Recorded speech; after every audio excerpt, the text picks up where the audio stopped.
Welcome to the Competitive 40k podcast brought to you by Vanguard Tactics.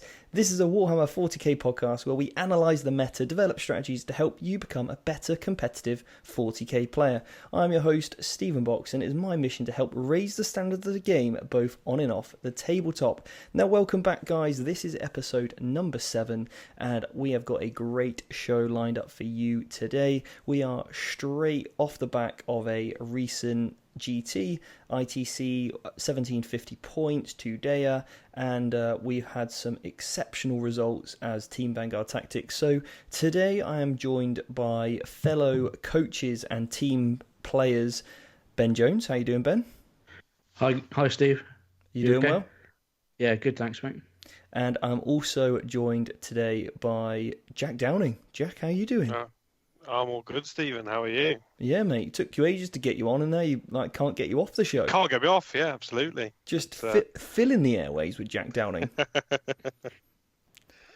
So we've got Jack back. Obviously, you heard him last week talk a lot about Dark Angels on episode number 6, and with Ben, Ben was on episode 1 and 2 talking a lot about Eldar. So we're going to be talking a lot more about that today. But Jack has. You recently been using the Tau, haven't you? That's kind of like your main army, right? Yeah, I've gone back to my first love, the Tau, the mighty Tau. The Fishmen. Absolutely. The Greater Good Books just come out, so this is my first tournament running them, and I absolutely love it. It's I think it's very interesting for Tau players for the next for the season. So, Jack, next episode, episode 8, or maybe 9, you're going to have to come back on and we're going to have to do a good show. Absolutely. I think we'll wait for the FAQ to come out because I think there's some big questions to be answered. And then once that's out and those bits of detail are cleared up, I think it'll be a good time to then crack on and do a greater good review and maybe get a few more reps in with using the new rules. Yeah, sounds good, mate. That sounds good. Okay, so on today's show, guys, we're going to be going over not only our recent tournament, but we're also going to be covering our thoughts on the new beta ITC mission pack. So it is in its still beta stages at the moment for the 2020 season. So we're going to be covering what our initial thoughts are of that, any changes we'd like to see, or anything that we really enjoy. And then we're going to be diving deep into our lists. And if you want to see our lists, all you need to do is head over to www.vanguardtactics.com/blog/EP7, and you'll see mine, Jack's, and also Ben's list on there, so you can follow along as we go through this. And if you want that Blood Angels cheat sheet that I spoke about before, then all you need to do is head over to that same blog page and you'll see the link so you can see that. And I'll also be keeping you up to date with how my Blood Angels are getting on with the new changes that I've made. And I'll be honest, guys, this was playing a 1750 tournament. At first I was a bit like, oh great, 1750, but to be honest, it's probably the best thing I've done in a long time, and I'm going to cover why that is at the end of the show, and then I've got a little bit of a challenge for you. So Jack, Ben, please keep me accountable to talk about that challenge for people at the end, because I really think it will help people kind of build stronger lists with this kind of concept that I've come up with. It's something that I'm doing with the guys that I coach on a weekly basis, who I prep for the LVO, and something that we're going to be doing to refine their list. So this is a technique that I am using all the time to basically improve list design. So guys, first of all, we've had a great showing from Vanguard Tactics recently. We've had some exceptional results coming in, and currently, guys, we're number 5 in the ITC rankings. Can't believe it, globally. Yeah, pretty good. So just to summarise, basically you take, as a team, your 10 best results as a team, and that is globally. And yeah, we are doing really, really well. We've also still got some results to come in. So at the weekend we had Logan, did an absolutely incredible job, smashing an RTT, I think scoring another 180 points for the team. So well done, Logan. He's running like a Iron Hands, really different style list to what we've been seeing, like on the tabletops at the moment. It's got some suppressors in there, some eliminators. It's not just the kind of Leviathan list. So I really like that he's actually got a Redemptor in there as well. So he's got some really good, unique elements to that Iron Hands list, one which can actually go out and get some board control, which is cool. We've had Matthew Chin. He actually came to this event with us and came fourth, and this was his first ever ITC event, so to get fourth is absolutely huge, so congratulations, Matthew. And then recently as well, we've had some big results from Colton Hatch and also Gary Frank with the Grey Knight. So well done to both Colton and Gary. You guys are killing it at the moment as well. So yeah, guys, Team VT on the way up. Yeah, it's good. I was really impressed with Matt's result on the weekend. Yeah, I was absolutely chuffed. He was using Deathwatch as well, and I know that in the competitive 40k group, we've had lots of questions about what his list looked like, and it's a really nice list of just those vet squads that I was using last year to some really good, effective, and then also 3 tank commanders, and now with their sort of greater good aspect with the tank cases, they've just got even better. So that's really, really nice, and I should probably do a full guard review at some point in the future. So guys, ITC, Jack, we'll kick off with you. What's your initial thoughts on this the ITC new mission pack? Let's what are your thoughts on the first of all the just to sort of simplify this a bit so we can got a bit of structure. Obviously the format's changed slightly, hasn't it? So the first step is now, once you've divulged your list to your opponent, you're straight away rolling off for this attacker defender. Can you explain how that works and what are your thoughts on it? Yeah, absolutely. Well, so how it works is you get to the table and it's a straight roll off, and the winner chooses to be the attacker or defender, which is a change already. But the defender picks the deployment zone and rolls for the map. And if you're the defender, you get the choice to re-roll the deployment style, but you must keep the second result. And then you pick a deployment zone, and the attacker will deploy first and go first, and there's no seize the initiative. So that is a big change from last season's ITC. Yeah. But I was a bit skeptical at first, but I really enjoying it. I really like it. I think the re-roll of deployment map is really strong if you're forced to be the defender, or if you want to be the defender. I think that gives you a lot of options. So that's the first step, and that's done before you pick all your secondaries and setting out the objectives and placing your objectives and things like that. And this also happens before you pick your secondaries, isn't it? Yes, you do your secondaries after you know where the objectives are, where your deployment zone is. So that's a very important change. So you can make informed decisions on your secondaries based on the map and the objectives laid out in front of you. And one thing I did notice is that it does speed up the games in deployment. Well, having someone deploy the whole army in one go. Oh, definitely, yeah. I mean, you don't have that weird interaction where you're like trying to bait people out and trying to second guess and that kind of stuff. So I think overall it does save a lot of time. I mean, there's definitely a skill in deploying, I think, with the alternating, because once you've put that unit down, you can't change it, you can't move it. It's like touch piece, move piece. Whereas with this style of deployment, you've just got that time that you want to take and you can move your models around. Whereas before you were like, right, I better make a ring of rosies here for this unit, but they're not going to touch cover because I want to make sure in a minute when I put another unit down. I think there was much more skill in the other form of deployment where it is like that, which is a bit of a shame that the game loses it. But in terms of speed, I think it's definitely an improvement. And it definitely makes the chess clock a lot tidier in deployment. In theory, you're flipping the chess clock every couple of seconds potentially when you're deploying unit by unit. So that's an easy way to make a mistake, an intentional mistake, and leaving time on one player and eating into their game time. And also, there's always that weird interaction when it is you go, I go, and you are using the chess clock.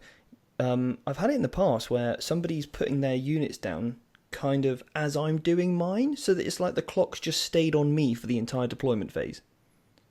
Do you know what I mean? Even when you're hitting it back, they're hitting it back straight away, and it's like, well, then I'm grabbing my models because whoever deploys that first unit is taking up that time. But then if the person going second, deploying the second unit, has their models ready, they can put it down literally as you've just finished, and then already it's back to you. So I think that's actually a really nice mechanic you do your deployment, time on you. I'll do my deployment, time on me. It makes it a lot cleaner, doesn't it? It certainly does, yeah. And Ben, what were your thoughts then? I quite like it. I like the I think if you're like the changes we were talking about, I think if you're forced to be the defender, you should just be able to pick the map you want. Yeah. Because sometimes even with a reroll, you'll still get something that means you can't hide, your key units to stop them getting killed just turn one. Yeah. I used to quite like the old style with the siege because I've got things like Phantasm in my older army, so I can readjust my army anyway. Yeah. I think like you're right. Like the suggestion that I made into the ITCTO group was I would like to see if you're forced to go second, you can select the map. Whereas, in order to balance out the fact that people could just, if it was just selection, if you were going second, you can select the map. I think that can be gamed quite easily by people who build to go second. So what I suggested was you roll for it if you elect to go second, but if you're forced to go second, you can choose. And in that way, you, as the alpha player who's won that roll off, they're like, well, if I go first, then they get to choose. Now, does that switch the advantage over to them? Maybe I should go second. I think there's a real, bit of tactical thinking there in terms of really knowing their army inside out, the play style, how they want that game to progress, the tempo of the game, whether they want to be the attacker in terms of they want to go out and gain points, or whether they, think they're going to get an early lead and then defend, or maybe they're going to sit back for a while, try and get the kill more, hold more, and then focus on. Yeah, because there's so many armies out there now that are so fast, turn one, so many units can go across the board. Yeah. You need to pick the long deployment sometimes going second, and if you roll unlucky and get two short ones, the game's over before it started in some cases. Yeah, like in our game, Ben, without giving any spoilers away. Yeah, I mean, that was just like, I think that game, a lot came down to first turn. Yeah. Because you have to, with like your army, well, both our armies are so fast that whoever goes first has got a massive advantage to just kill key components very fast. Yeah. And me and you don't really worry too much about terrain because we just jump straight over the top of it. Yeah, exactly that, yeah. No, I mean, I definitely like the new style. I think it's nice that you're not there thinking, I really want to lose this roll-off, which seems weird. So I do like that change. And we'll see what happens in terms of... now, remember, guys, this is a beta. So what we're saying now isn't exactly fixed. It could change next week. And then, it might develop as we go along. But for now, as we're recording this, we are the 24th or 25th of February, something like that, of obviously 2020, just to give you some context of when this is recorded and also what we're kind of talking about. But so that's that. You've picked your sides, all that good stuff. So let's get into the secondaries. There's been some secondary changes. Now, Ben, I'll put this over to you. There's 3 types of secondaries, isn't there? So you've got old school is literally one type by itself, and then you've got 2 others. And what are those 2 main selections? You've got your kill ones and like your hold ones, like your board control ones. Yeah. So I think it's like search or something, isn't it? Search and destroy. Search and destroy and maneuver. Maneuver, that's it. And you've got to pick one from each. Yeah, one from each, and you can pick old school as either one as well. Yeah. So they made a few changes to the maneuver ones, like engineers and recon. You can double up the points on engineers. Say, like on turn 2, if you engineer an objective in your deployment zone and in no man's land, or outside of your deployment zone, you can double up your points. So it's actually encouraging people to try and take the board a bit quicker. Yeah. Same the recon one. Yeah. If you put 2 units in each quarter from turn 1, you can max recon very fast. They changed that to turn 2. Oh, turn 2 now. Yeah. So basically, you can cap out them all by turn 3. Turn 3. That's the earliest you can cap them, because they found with recon on turn 1, you could max it out by turn 2, and they felt it was a little bit too strong. I quite like the doubling up on the recon because it's It's quite nice for armies that have got weaker units that can't survive the whole game Yeah.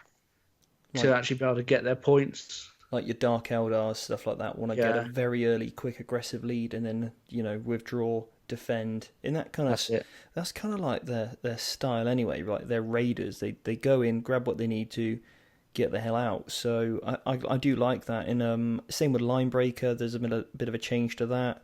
You put 3 units in, and you get 2 points instead of the 1. The King of the Hills now changed, which I really like. That's within 9. And if you've got 4 scoring units within that 9 inches, then you can double up. The change to ground control is quite nice as well, where if it's a 3 objective mission, if you hold all 3 at the end of the game, you still get the 4 points. Yeah. No, it makes it always an option then, which is Yeah, great. you can always take it. And then we got our favourite there, Jack the Postman.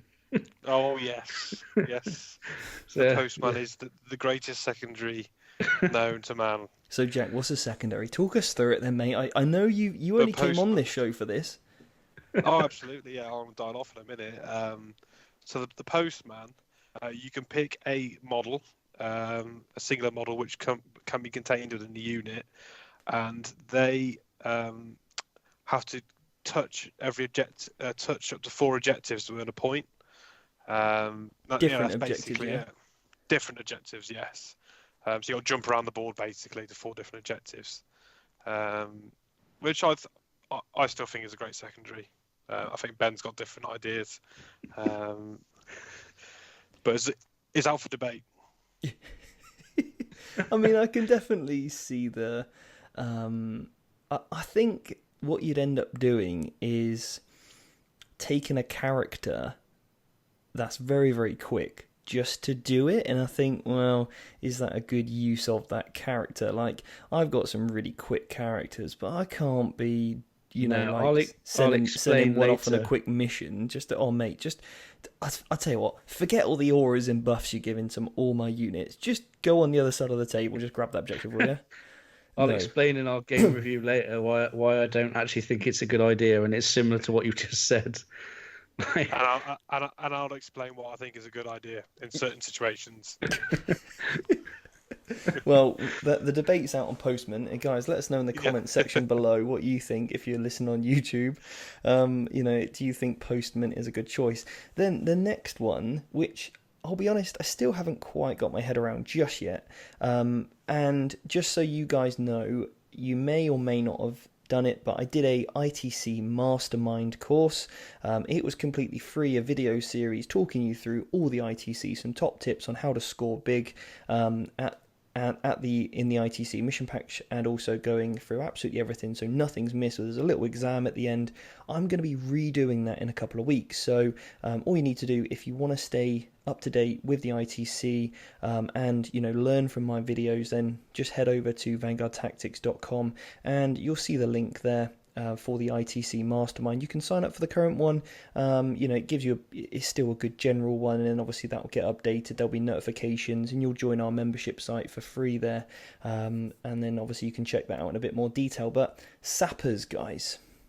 So this is an interesting one, and I'm the same as you. I haven't quite got my head around it, and I think it may need a slight rewording to make it a bit clearer.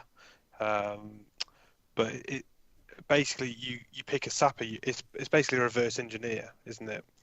That's what it's trying to do. Yeah. So you have to get onto another objective with a unit, right? Yeah, and then you take it out of the game for scoring for your opponent.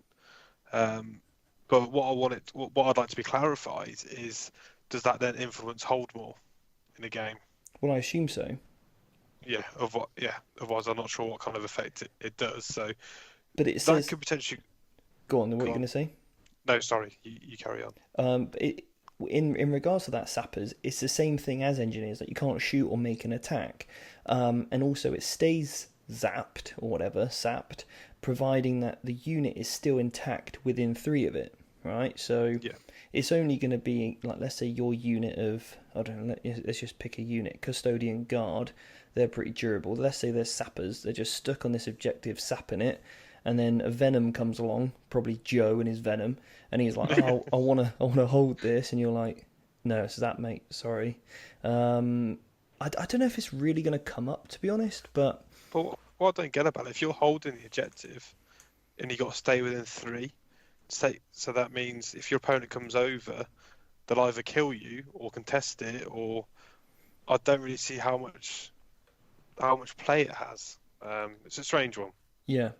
And hopefully I'm going to be interviewing John soon, who is the LVO ref, or Salty John, you might be more familiar with him, and hopefully I can pick his brains in terms of maybe some of the intention there and how he thinks it's going to shape up. So we'll leave that one out there, but that is one to maybe let's put a pin in that one perhaps for now, and maybe come back to it. In a couple of weeks' time, we might be saying that Sappins is the way forward, perhaps. Who knows? So in regards to then the killing version, I think that's pretty much all the big changes, right, on the searching? Yeah. Don't think I've missed any. Then, I mean, Line Breaker changed that, and I really like this change. Line Breaker is now, you just have to have a unit in your enemy deployment zone at the end of your turn rather than starting your turn. So that now made, I think I picked Line Breaker in 4 out of 5 games. Yeah, I think they changed that on King of the Hill as well, because I think that was the end of the battle round as well. So they're all at the end of your turn instead. Yeah. So I think the general principle of all those manoeuvre objectives, they're a lot easier to score, and you can double up on them, which rewards coming out, grabbing the board, and it punishes gunline, which I think was one of the big things they wanted to achieve with the new mission pack. I think it forces people to play the primary more as well, because I was finding in my games you could max your secondaries pretty fast in some games. Yeah. Well, if you took them right, you could max out, get your 12 points pretty fast, and then you're playing for the kill more, hold more. Yeah, definitely. And I mean, I really think it's a great change so far, so I'm really happy with those. And guys, if we have misspoke or got any of the little bits and bobs wrong, then we do apologise. Look, this is our first tournament with them, and we are going to make those sort of minor mistakes and things on the specifics. So I would encourage you to head over to Frontline Gaming website and check out the new mission pack there, or whatever event you're doing. Make sure you read every secondary, absolutely all of the primaries, and obviously when the new course comes out, I'll ensure that everything's completely spot on, so there's no mistakes, but obviously do take what we say with a slight pinch of salt. But okay, now next up we've then got the killing side of things. Any big changes there? So you've got, this is like your headhunter, your big game hunter, and all those things. So big games change now to be every 10 wounds you do to a vehicle. Yep. Monster. All monster. Yeah. Yes. So I think general overview, they've slimlined it down, haven't they? There's been a reduction in number of killing secondaries, and Kingslayer is now no longer a secondary. I think every Knight player in the world's cheering. Absolutely, and I think Titan Slayer and Big Game Hunter have now been combined. Yeah, I think so. Yeah, because before it was every 8 wounds. Before it was every 8 wounds, now it's every 10. And Big Game Hunter was any vehicle. So I really like the change. I think it's nice. I think it's clean, and it's also accumulative. So now you could take 5 wounds off a Venom and then do another 5 wounds on another Venom, and now you've got your Big Game Hunter point. Well, I'm not happy because my Riptide's given away now, which they never did. Really? Yeah, because they got 14 wounds each and they're a monster. So you kill all 3, you max out the Big Game Hunter. I think that's a good change. It is a good change for the game. It just makes things a little bit simpler. You can score it off more units. I think they're just trying to stop builds that build around it. Killing. Yeah. Yeah, it's like when it used to be 8 and then they dropped it to 7 because everyone was playing loads of Talos. Yes. To include the Talos, because there were so many of them around that you were killing for like no secondary points. Now they've just decided flat 10, so it doesn't matter if you've got 2 little 5 wound vehicles or whatever, Ridge Runners, whatever you're shooting, you're getting it. Yeah, it became really easy to game because, like I could, let's take my Iron Hands list that I was running for a while. I had two planes, and then I had a land speeder and a character dreadnought. So you can't do it. Do you know what I mean? Like, you're just not going to get that.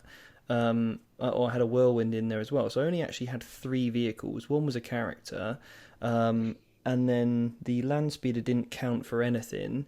But now because, I had two land speeders in that list. So it was really easy for me to look at and go, well, if I just take this and not that, then they're forced to then not take that secondary. Or in my Ultramarines list, I had three repulsors, which if you kill one, that's a good effort. So now you're rewarded whether you kill a repulsor.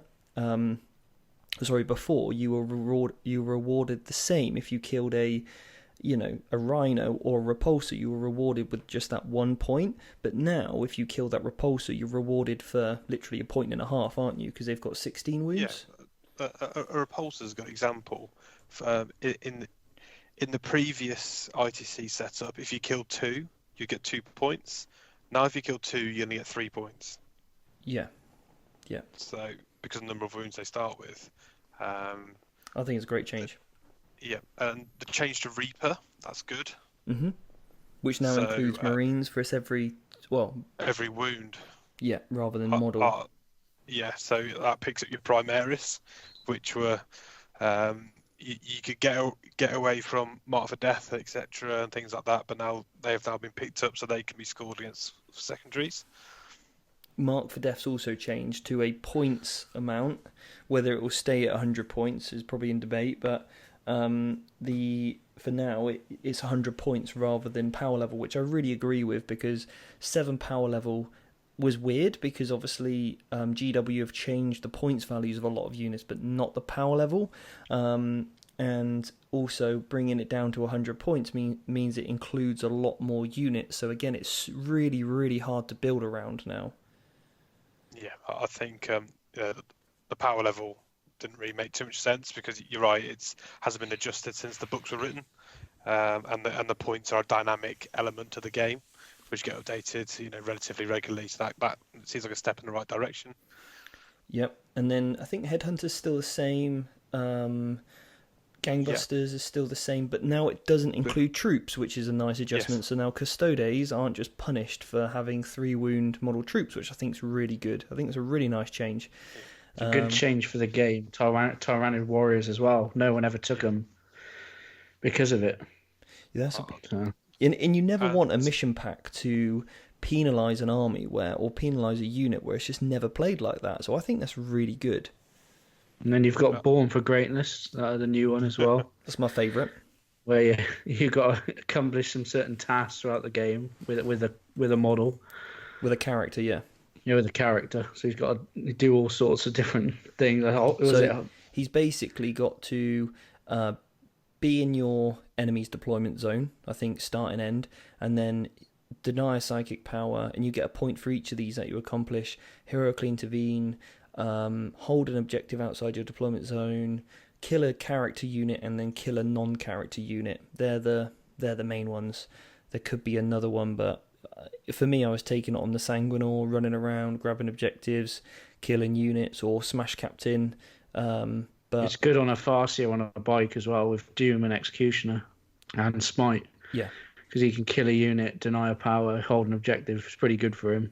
Yeah, or the Incarn, Demon Princes, Magnus. Oh, the Incarn can't take it. No, he's a monster. I wish the Incarn could take it. Oh, really? Monsters can't? Oh no, is that the postman that can't be a monster, Jack? Oh, maybe. I think it's the postman, because I was thinking using the Incarn as the postman, but he's not. He can't do it. No, I think you're right. I think you can do it on the Born for Greatness, but not the postman.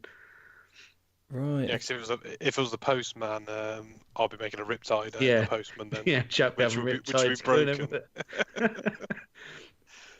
Yeah, I'm not sure on that. Well, guys, like we said, we might get some bits and bobs wrong, so bear with us. I'll try and bring it up as we're sort of chatting so I can fill you in. Okay, anyway, so any other changes that we've missed that we liked? The bonus. How you score the bonus on the missions now. I really like those changes. yes, and related to that, they've changed the way on some of the missions how the objectives are placed. Because previously, most of the games were preset, weren't they? Yeah. Or they're in the deployment zones. I think they've made an effort to try and get more in no man's land, or add an additional objective into games as well. Yeah, and the Um, stalemate one with the 4, they added an extra one in the middle yes. just to make that game a bit more dynamic than just standing on opposite sides looking at each other. Oh, by the way, Um, Born for Greatness. Pick one single model character unit. So Okay. Magnus, cool. you could make a knight one, Yeah, but Magnus would be great for it. but the postman isn't allowed to be a vehicle, monster, or Titanic. No. Cool. Yeah, that's cool. And also, King of the Hill, if at the end of their turn, the player who chooses a secondary... Yeah, you're right there, Jack, on King of the Hill. At the end of the turn, not battle round, which it used to be. So, yeah, nice. Back to bonus. Yes, bonus. They're a lot easier to get, aren't they now? Yeah.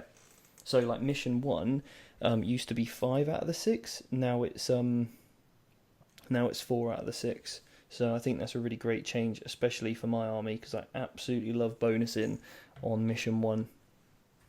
But again, it's all about ball control. Yeah. You need to be out there to get these bonuses, because if you're not, your opponent will be. Yeah. I think Previously, you might not be able to get them, but now there's a good chance someone is. I think Mark really struggled this weekend with his list. Mark is taking a sort of typical strong Iron Hands list that we were seeing 2 months ago, and really struggled this weekend, didn't he, with people outscoring him. Yeah, because if you stay in a corner or in one area, you're 6 points down in the new missions because they're gonna get the bonus most turns. Yeah. Yeah. The like mission 2's change where you place their objective, don't you? Right, Yeah. and the middle, so that makes it a little bit easier. That's the free objective one, where the bonus is control the objective that in your opponent's deployment zone, isn't it? And the middle. Yeah, which So was now really hard before. Yeah. But now by you placing it, you can place it somewhere where you could actually get to. So it might be out in the open, so people can't just hide and castle behind it. It actually gives you a chance to grab that secondary, which is I think that's a very subtle but very effective change. And it's just got to be within 9 of at least one table edge, which I think a lot of people forgot at the weekend. So, that could be on the side of a flank or something, which you think, okay, I'm going to hit down there. And then what's yours is mine. That's where the extra ones come in for a 5th objective, which is good. I'm really liking the changes. Crucible Champions didn't change. Okay, so question for you guys then. What do you think of the kind of standardized layout of terrain that the LVO did in terms of the deployment type? So if you rolled up on Vanguard, you would adjust the terrain for Vanguard Strike. What are your thoughts on that versus... I would prefer that I'd prefer the terrain to move like it did at the LVO. So you've always got somewhere to put your army, usually in cover. Yeah. Jack, what about you? Because I play Alder, so you've got to get it. Some of my units need to be buffed up before they can even come out. If I've got a deployment in the open, they'll all just get killed straight away. So I much prefer it. If I had it my way, there'd be no train on the table. But Planet bowling ball. Absolutely, that's what we want. No, but I like the concept of having, you don't have a game where someone loses because they had like a little tiny bit of ruin and you could just absolutely nuke them turn 1. That's not fun. That's not enjoyable as a loser or the winner of that game. Are you sure? But it's would the game get a little bit stale if you knew all the boards were the same kind of thing? I'm not sure how you'd keep it fresh. I think it'd be really hard for tournaments to actually do that, because obviously the LVO have got those guys at Frontline, they've been doing this a long time. Their tables are pretty similar because obviously they've just reproduced the same bit of table over and over again for like the Mars pattern. And obviously, if you want to see some of those tables, then you just need to look on my vlog that I made, which is the LVO. I show you loads of different tables that were there. So they had like a Mars one, a desert one, a jungle one, etc. But they had the very similar format of pieces, which then had 2 L's, it had like 4 walls, it had 2 woods. But a lot of the clubs and tournaments that we go to just don't have that option, do they? They got some ruins over here, they got some lava over there, they've got some hills, whatever it might be. And I think it'd be super difficult. But I do like the concept of just saying, look, let's just make sure we've got one piece of terrain in our deployment zone. Maybe on I the edge agree. of it It's or extremely something. frustrating when you've got nothing on the board. As a bare minimum, I think that's what I quite liked was the way the LGT took it. So they standardised all the boards, didn't they? Which made it very easy for setup and getting things moving. Yeah. I'd like to see like maybe a similar principle to that and how the LVO did it, where you had different. So you maybe have a heavy, medium, and light board. And then those are kind of the standardizations, maybe. But the only thing is with the LGT format, and obviously I think it was more of an experimental type, and just to get it done to that sort of size. But it would get a little bit stale, I think, playing on that same 2 L's, or the same 2 big L's, and then the 4 little ones, like you said, Jack. I think a variety of heavy, medium, light with some enclosed ruins on one, some L's on another. Yeah. But I think in terms of like a tournament play, if you had enclosed ruins on 20% of your tables, you had 20% heavy, 20% light, 20% medium, all the generals know this and have to build lists to then work with it. So I think that's another good element of list building, isn't it? Yeah. And what I do like to see is a TO that's looked at the table and thought, okay, whichever way this is played, there's some element of terrain that's usable. There's no point having an enclosed ruin or an L shape right in the corner that if you hide in it, or you've just given the board away, you may as well not even play. Yeah, you won't That sounds perfect. You won't get shot off the board, but equally, you're just not going to win the mission anyway because you didn't have a chance to come out. If you do come out, you're just going to get blapped anyway. So I think there needs to be usable terrain, which was the problem I faced in Game 4 against those Gravcents, which is why I deployed in the way that I did, which was a bit unorthodox, shall we say.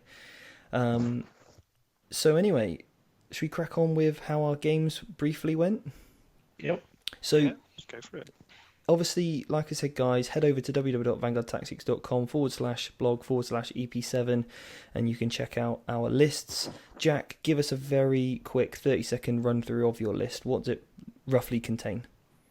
Okay, so I was new, great, good. Custom set, which was the stabilization systems, which allow me to move without any penalty with heavy weapons, and gifted pilots, which give my monsters reroll wound rolls of 1 if they move less than half. So those were the new rules I was trying. The list was basically triple Riptide, a Ghost Keel, a couple of units of stealth suits, a couple of commanders, and then filled out with drones and an ethereal, no infantry, and only one model without fly, which was the key element of the build I wanted. Nice. Yeah, no, that sounds good. Okay. Did you prefer that Sept over Tau Sept? That's the question. Oh, yes. I really enjoyed it. What my thinking was, the Tau Sept is very strong when you need it with the overwatching on 5s. But when you're playing a gun line, it's pointless. It will not come up. So I'm sacrificing very strong ability sometimes to have a marginal increase all the time. Yeah. The good thing, one of the really great things about the stabilization systems is that saves me a support system slot on the Riptides and the Ghost Keel, so I don't have to buy target lock. I could buy velocity trackers, for example. So that means my whole army gets +1 to hit against fly, which is a known problem for Tau, hitting flyers. Anything with negative to hit is a real issue. Now I've got a way to mitigate that by adding velocity tracker in there. So I really enjoyed the rule sets. There's some nice little stratagems in there. Didn't have too many CPs to play with, but the most important thing I liked was the protocol weapons, which are basically the new relics for the Tau.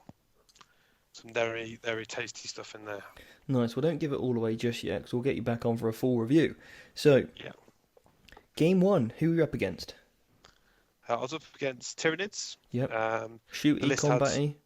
Shooty, 12 Hive Guard, a couple of Daka Hive Tyrants, and a Tyrannofex, and some Ripper Swarms just to get some CPs in there. And highs and lows of that game? I won the roll-off for deployment, so I let my opponent deploy first. Mm-hmm. And I knew when looking at the lists that we both had a 36-inch gun range, but I had the movement, so my threat range was much greater, and I was still effective moving and shooting. So I let him deploy first. Once he finished deploying, I drew a line which was 42 inches away from his whole army and deployed my whole army behind it. Which means on his turn one, he couldn't do anything, and then I could just move out and shoot at will, and I just kept that going throughout the game. So I think a little bit frustrating from my opponent, but I ground out the win and got the work done. But I think my opponent learned something from that, and I went through how he could improve it next time. Oh, nice. Game 2. Game 2 was against Chaos. So bit of an unusual one list. Had some Khorne Berserkers, had a big 20-man blob of Plague Marines, some Alpha Legion of Blitz, a Demon Prince. What else is in there? A Scorpius, Mm-hmm. A Contemptor Dreadnought. So a bit of a random mix of a bit of everything really in there. All being Alpha Legion, so nice -1 to hit, which is my favourite. The big unit the Plague Bearers got buffed up to -2, so that's always a challenge, and they're very resilient. Again, I won the roll-off, so I let my opponent go first. I then null deployed again, so he wouldn't be too effective. He took an early lead and took a very strong lead to begin with. I did get a little bit worried in that game that I left it too late to come out and then grab the board and score the points late game. I think that's down to the resilience of those Plague Marines. It took me 2 turns to get them shifted completely, and ideally I wanted it done in 1. But as it worked out, I managed to get the kills through and then work my way up the board and score enough points for the win. Nice. And then Game 3, mate. Well, this is the worst one of the weekend, I think. Game 3. Yeah, I heard he weren't very nice. So Game 3, I was up against, our glorious host, Mr. Stephen Box. Yep. That you were, son. That you were. Yeah. Did you win a roll-off, or did I? I won the roll-off. Again? That's 3 out of 3 you've won that roll-off. Yeah. You made me deploy first, didn't you? Go, you tell the story. Yes, so I won the roll-off. I let you go first because I knew what was going to happen if I went first. Ideally, I want to go first and hit your Alpha army before it hits me, but I knew what was going to happen if I went first. You'll just deploy completely out of line of sight, so I'll be very ineffective. So I made you go first. You did that anyway because you just jumped to the middle of the board, so I couldn't really do too much except for made sure I was screened out for any potential charges. It was a very good game, wasn't it? It was very cat and mouse, but I think some of the things you saw what I was trying to achieve and countered it before I realised that you countered it, and you'd worked out the points you needed to win the game before I clocked onto it. And if I'd have realised sooner, I would have taken more risks to push out to try and tip the balance. But unfortunately, you outfoxed me there. Well, mate, but no, it was a good game. It was a good game. really, it was close. It was actually no offense, Ben, but it was my hardest game of the weekend in terms of how much I had to think.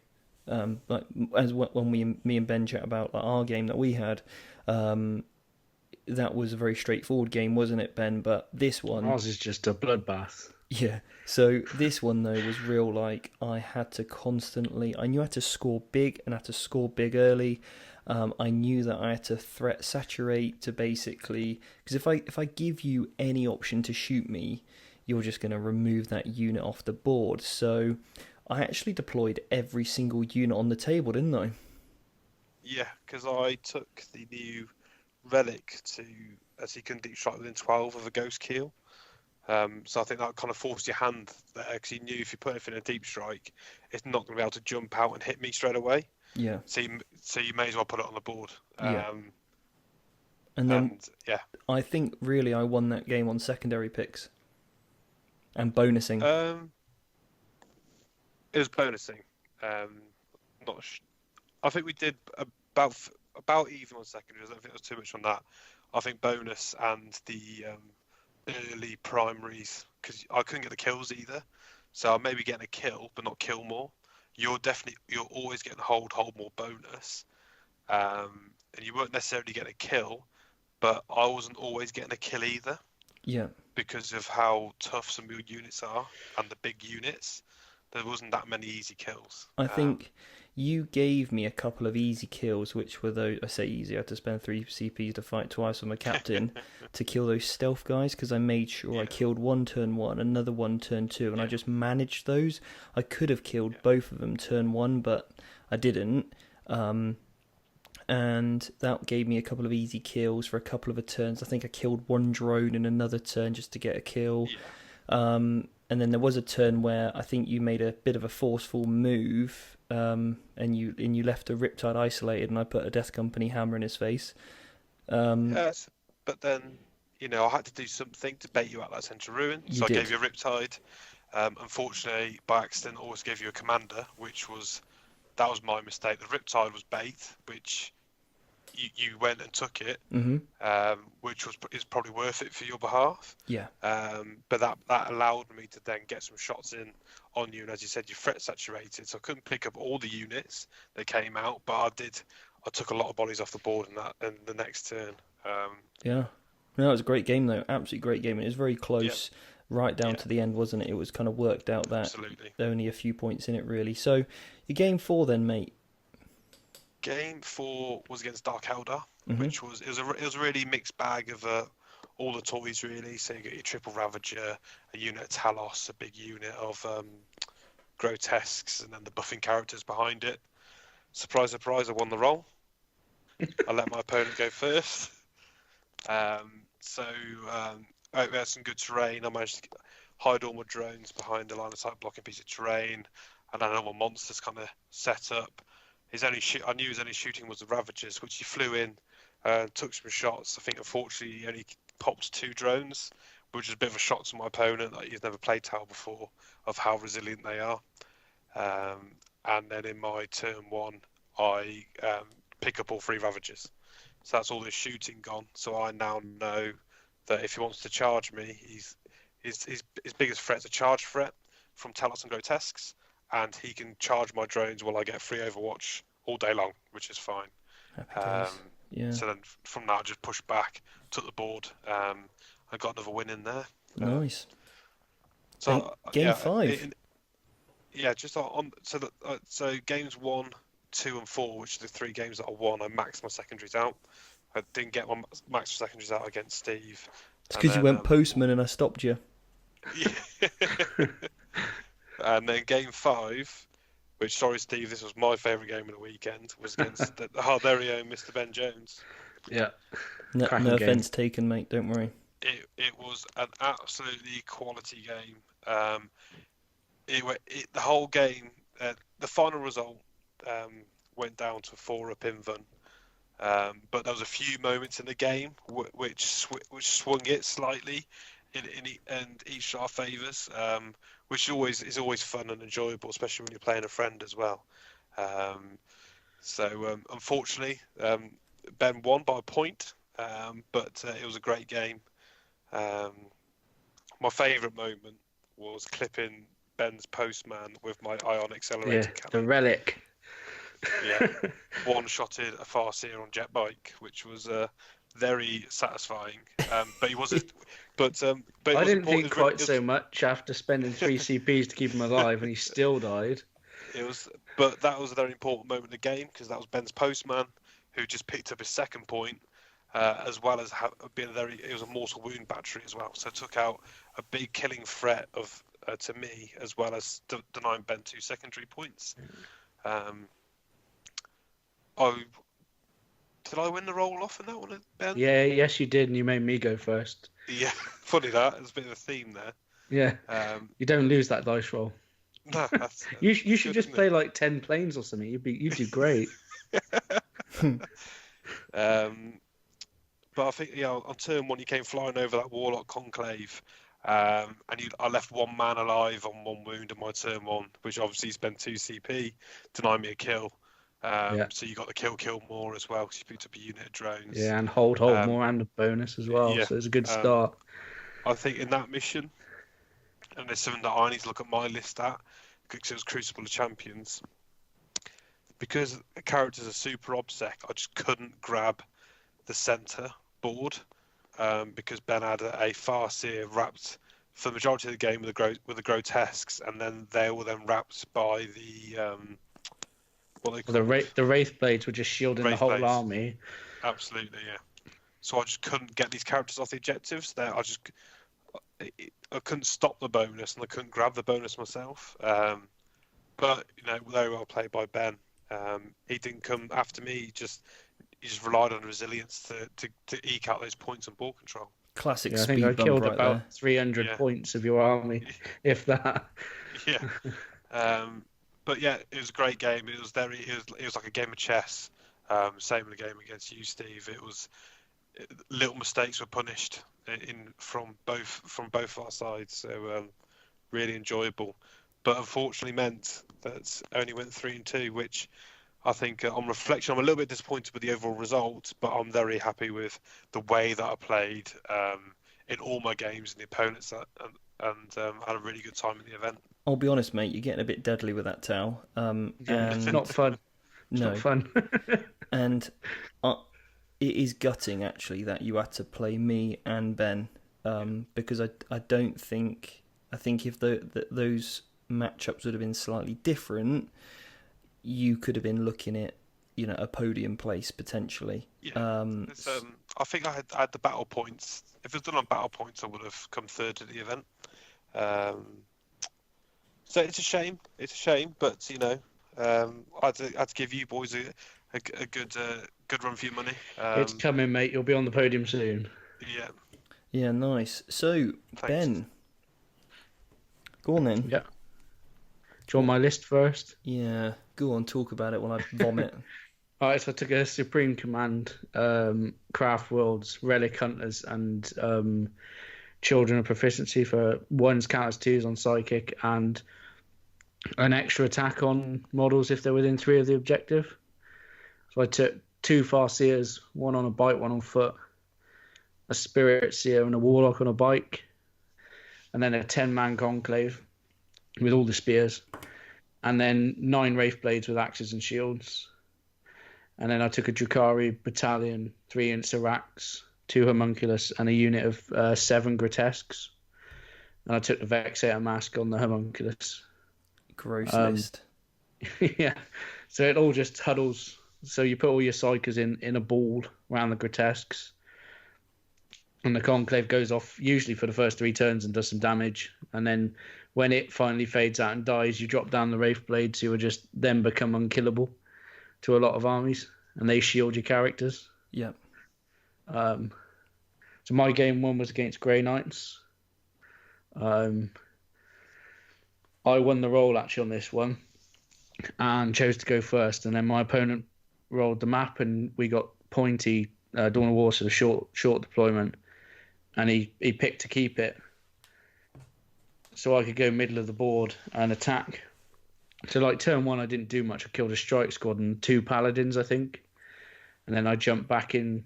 So I used my stratagem to fall back after charging and jump back into the middle of the Grotesques. So then if he wants to come and charge me, he's got to go through the Grotesques. And I got quite lucky on my turn. On his turn 1, he charged me with the paladins, and I used the Vexator Mask and then re-roll wounds and used the mortal wound attack, and I killed like 4 or 5 paladins with the mortal wounds, which was quite a big swing. I probably shouldn't have rolled so many 6s, really. Well, not a normal person, mate, but you as kind of average. And then that game really, once I'd killed the paladins after 2 turns, it was just waiting game till the strike squads arrive to kill those. But it's quite a you can't score higher in that game at the start because he's got so many denies. You've got to keep your characters more than 24 away to buff your units up. So I won that one and happened to score exactly the same score as you did, Steve. So game 2, I was playing you, and you won the roll and picked first turn, which was a great shame. So I have to deploy almost in the corner because your army's so fast and you're going to put 2 or 3 units straight in my face turn 1, and my army relies on defensive buffs to stay alive, so I can't engage until I'm buffed up, but by which point you give the board away, don't you? Yeah. And then I think we had about 2 turns of just mashing each other, turn 2 and 3, killing large portions of each other's army, but you'd had the board the whole time. And that obviously was a big win to yourself. But I don't know if there's anything else I could have done. I think, as we said at the start, I think that's a game where we both want to be going first, don't we? Yeah. If I go first, I control the board. I get the bonus. If you go first, then you can hit me pretty hard, but then I've got a job to get the board back. Yeah. Because I could put all my stuff in the middle of the board then. My grotesques and my, seer councils all over the place. Yeah. I mean, I obviously in this instance won the fight, didn't I? The monster mash, but getting the board, and I think you nailed all your secondaries. I nailed all mine, but I literally just won on hold more in the bonus. We were both getting kills every turn.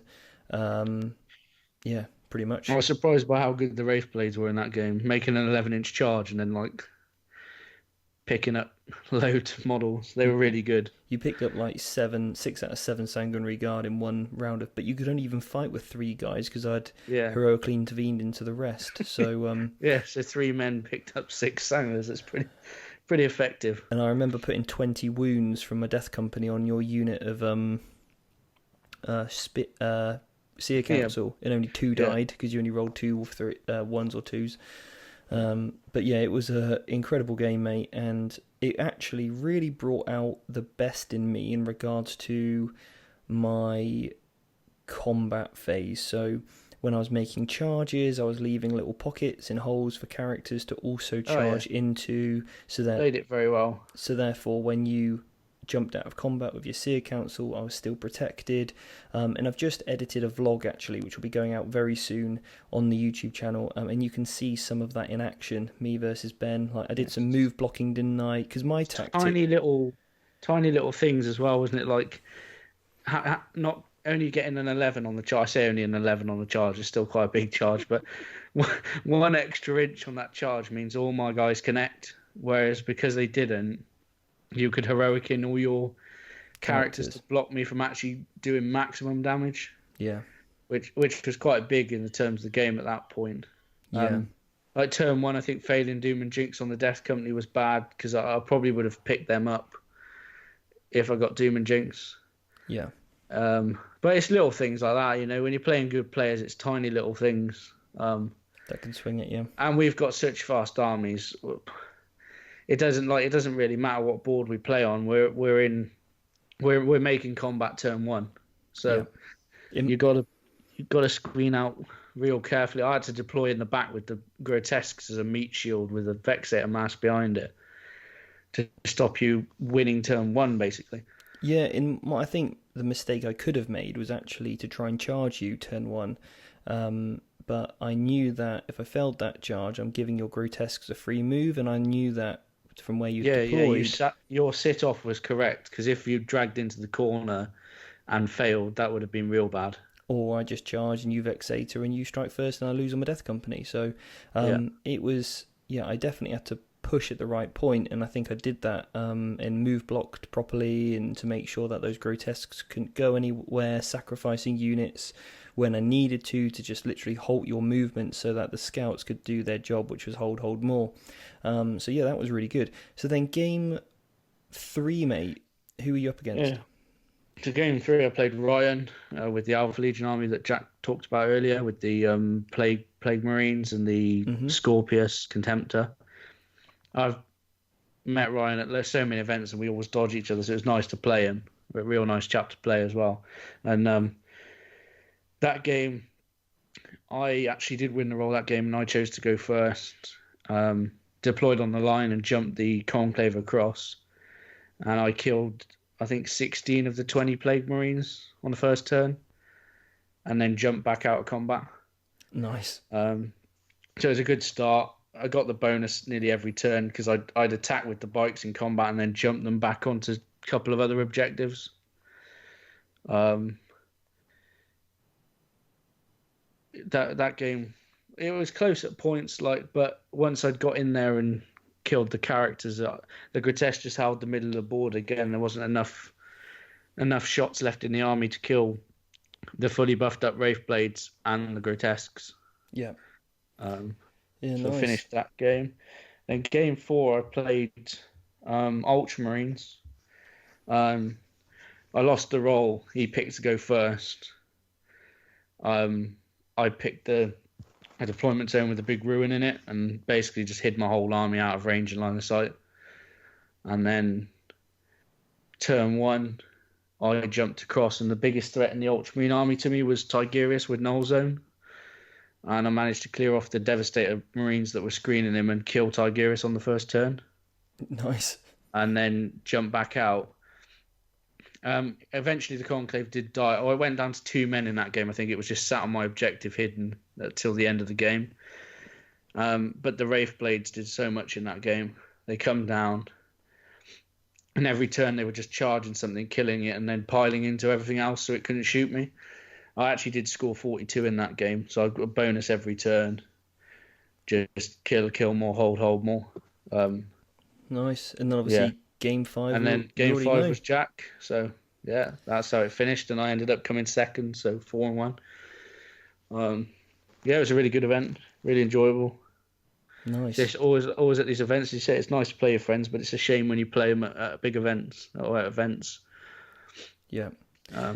So part of it. My games. Game 1, I'm up against Ultramarines, and I'll whiz through this, and I'll go into a lot more detail on the vlog anyway, so you can check that out on YouTube. But game 1, I'm up against Ultramarines. He's got lots of Impulsors, some Vitrix Guard, 10 Hellblasters, and on paper you're like, that's not a great list, but actually against me, 5 Impulsors are impossible to charge, and also then if he keeps his Hellblasters within 6 of any of those Impulsors, which you should do, then they can overwatch like Tau do, and then I just lose all my Death Company because he's got a Chapter Master with 4 rerolls. So I was actually really worried, and I thought I'm going to have to play this real cagey, but Sean, my opponent, decided to deploy everything on the line and charge me. Just brave man. Just literally went at me, which really took me by surprise. I lost all my secondary points pretty much early on. Like, he killed Sanguinor with a Thunderhammer, got quite lucky there. Killed my engineers off real quick. So I was put on the back foot a little bit, but then I just played the primary and just smashed it there with the bonus in a lot. But yeah, those Impulsors with those 4-up saves take ages for me to get through. So yeah, I picked the right secondaries, I think, but it just how he played, it kind of threw me off completely. So that was a win for me. Really nice game though, really enjoyed that. And I went over with Sean at the end, like how, or some things he could have done differently to put me really in under a lot of pressure with that list. Then game 2, obviously I'm up against the old Jonesy, as you guys have heard, and I kind of won that based on getting hold more in the bonus. Game 3, I'm up against the Tau, as we know, and that was, like I said, super cagey until the point I worked out, okay, I just need to do this, which is something I teach on the mentorship program. Is all about game management, when to attack, when to defend, and when to know to switch, and basically win by using the scoreboard appropriately. And then game 4, I was up against, this was a real tough game, I was up against Max, and Max is a really great player. He's got Raven Guard with 2 units of Assault Sense, 2 Thunderfire Cannons, and a big unit of Grav Sense.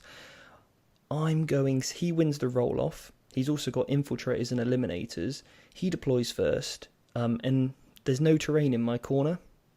The only two pieces are small, and they're really, really next or close to the board edge and nowhere near the line. I thought, well, if I go there, I'm just out of this. I'm out of this game anyway. And his infiltrators are down the middle of the board, and his eliminators are zoning me out. So he controls the board, and I thought, I was umming and ahhing for ages because I know those grav sense just look at something and remove it, and I was like, right, it's time to go all out. And I deployed every single model on the line, and I knew It looked good. It looked great. It did look incredible, and I could just see Max's face, and he just went, "What are you doing?" And I was like, "I'm doing it."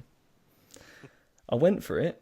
I didn't make a single save, which I was a little bit annoyed about, but I do get the 5-up feel no pain, which kind of helped me a little bit. I transhumaned one squad, he split fired really well, and I lost a full unit of Sangers and then half from each of the others. So I lost like 13 Sangers turn one, which I was like, oh dear. But then, my return, I moved forward in two different directions, which I never normally do, but I had to. I managed to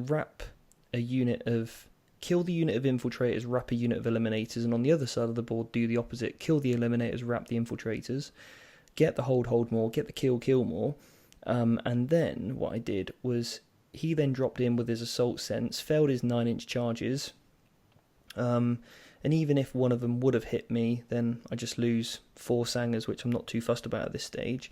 But the Death Company bounded along, killing sense, wrapping little characters here, there, like just wrapping a lieutenant with my 6-inch consolidation, but making sure that I didn't declare a charge against him, making sure I was over 3, so when I just consolidated, I wrapped him up and then killed him in his turn. And just won by hold more, getting the bonus a lot because you only have to control, I think, 3 of the objectives.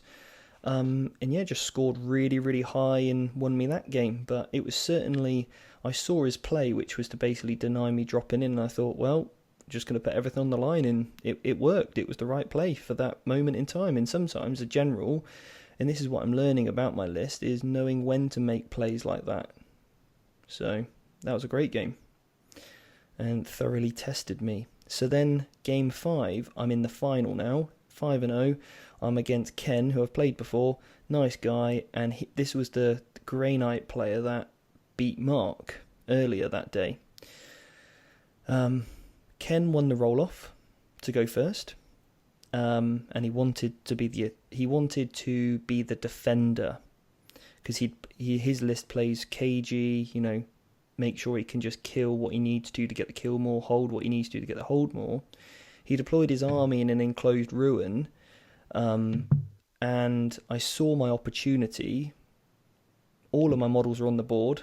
I fall on Fury forward, moved again, and fought, killed 2 units of just Purgigators and Inceptors with the Death Company, stayed outside of 3 inches so I didn't pile into the characters so that his characters couldn't fight me, then spent 3 CPs, piled in, fought twice, and then picked up all the 3 characters, wrapped the Dreadnought, and then it was game. I no bootst on the ground him. And then all the other scouts, as you'll see from the video, controlled the board, so even if he was able to get out of it, he could only come in one spot on the other side of his deployment zone. So I just completely screened out absolutely everything. So really happy with how that game went. And it was over in 15 minutes. Yeah, I think me and Jack had just finished deploying, and we turned round, and you're sat up on the stage, finished. Yeah, I was making a time lapse for the video. But you could play that one in real time, couldn't you? Yeah, it was, and I said to Ken, look, I'm sorry that I've had to do this, but you gave me an opening, and this is round 5, and Ken was super cool about it. He was like, yeah, he was like, mistakes were made, and he's just wrote a letter to Games Workshop. No, you leave my Death Company alone. And nerf the Death Company. No, they're fine as they are. And he was like, no, you've done me a favour. The wife will be pleased that I'm home early. So, there was no bad feelings whatsoever. And I just sort of said what you should have done at the end of that game instead.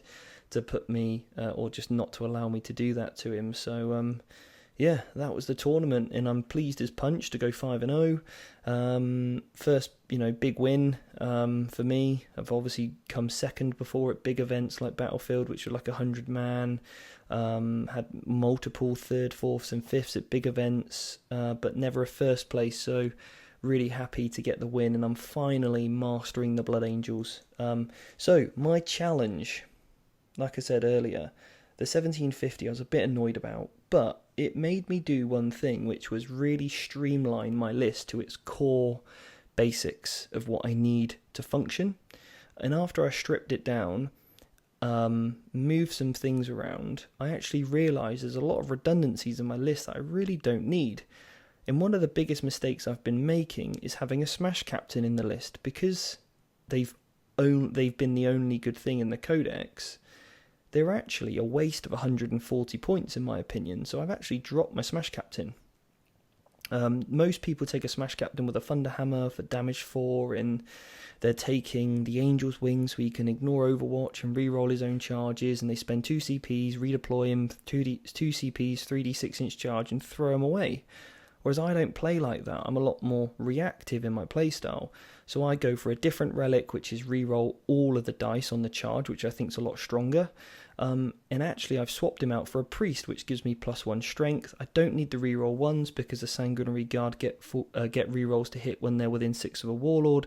Or I've got my chaplains to give me 4 rerolls, and obviously Lamartes gives rerolls anyway to the Death Company, so I don't need the reroll ones.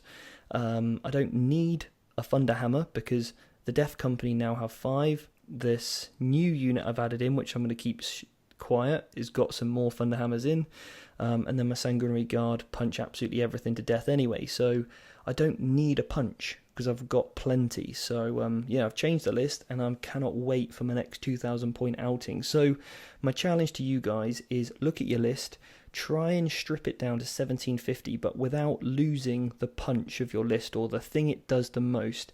Strip it down to 1750, and then my challenge to you is to strip it to 1500, but still keeping the same efficiencies, and then build back up to 2000 points, only adding on things that really impact the list and give you more tools in your toolbox, and I bet it makes you a better list. So yeah, would you guys agree with that? I couldn't agree more with that. I was carrying. I felt the need I had to have a battalion for CP. So I was carrying Fire Warriors, which was 100 points. I didn't miss the CP at all this weekend. And as 100 points spent better elsewhere. Yeah. I agree with it as well.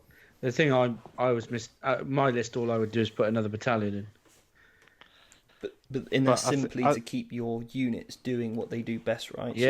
So I can keep attacking and falling back. It's just the command points to fuel. The Conclave needs loads of command points.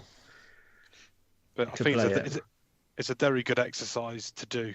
I'd agree with 100%. It's a really good... makes you think a lot harder when you have to write a 1750 point list compared to a 2000 point list. Yeah, and I'm there thinking if I need to drop another character, it will be the Sanguinor. He sits on that edge where I think, do I need him? Do you know what I mean? And it's those units, sometimes it's good to take them out, put something else in, and see if it actually works better. Like I could swap him out for just a single Librarian, which is much cheaper. I don't need a Libby Dread, I don't need Mephiston, just a single Librarian which can give me +1 attack. Maybe that does the same thing but for a lot cheaper, which means I can actually put more guys into my squad, which is also going to give me more resilience and more attacks. We'll see, but for now I'm going to run the Priest instead of the Smash Captain, see if Strength 5 makes a big difference, because now I'm wounding Knights on 2s with my Thunderhammers, and I'm now wounding Marines on 2s in combat. Even my Scouts are wounding Marines on 2s. Yeah, it doesn't sound nice. Sounds excellent. So, I've got an RTT coming up in Hampshire this weekend. Guys, when's your next events? I think mine's actually Battlefield. Yeah. Or there might be a Glasshammer RTT the week before that I might try and go to on the Saturday. Mm-hmm. And Jack? The same Glasshammer RTT, but then it would be St George's at Glasshammer. Nice. Yes, I've got a ticket to that as well. Yeah, me too. So we'll all be there. And I think tickets are still available, so go over to Glasshammer and get your tickets for St. George. It'll be a good one. So anyway, guys, thanks so much for your time. Thanks so much for our games as well, guys. I really appreciate that. Yeah. Thanks for having me, mate. That's all right. And then we'll see you guys next week for another episode of the Competitive 40k podcast. And if you haven't done so already, please subscribe and also leave us a cracking review on iTunes. Anyway, take care, guys, and we'll see you all soon.